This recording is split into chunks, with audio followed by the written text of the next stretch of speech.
ఇప్పుడు మనం బీరకాయ కర్రీని ఎలా తయారు చేసుకోవాలో చూద్దాము.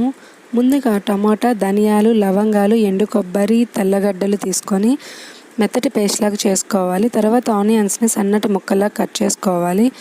తొక్క తీసిన బీరకాయని సన్నటి ముక్కల్లాగా కట్ చేసుకోవాలి. తర్వాత స్టవ్ ఆన్ చేసుకొని దాని మీద ఒక కడాయి పెట్టుకొని కొంచెం నూనె వేసుకొని 4 లవంగాలు వేసి ముందుగా కట్ చేసుకున్న ఉల్లిపాయలు వేసుకొని బ్రౌన్ కలర్ వచ్చేంత వరకు వేయించుకోవాలి. తర్వాత మనం ముందుగా మిక్సీ పట్టిన పేస్ట్ వేసి మంచిగా మిక్స్ చేసుకోవాలి.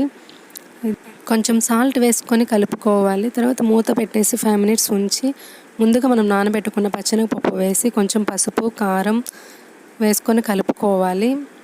దాని తర్వాత మనం ఈ కర్రీ అనేది లో ఫ్లేమ్లో పెట్టి చేయాలి. ముందుగా కట్ చేసుకున్న బీరకాయ ముక్కలు వేసుకొని కలుపుకోవాలి. తర్వాత మనం కొంచెం వాటర్ అనేది యాడ్ చేసుకోవాలి.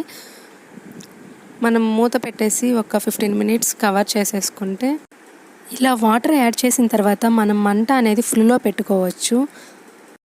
అంతే, 15 మినిట్స్కి మన కర్రీ రెడీ అయిపోతుంది.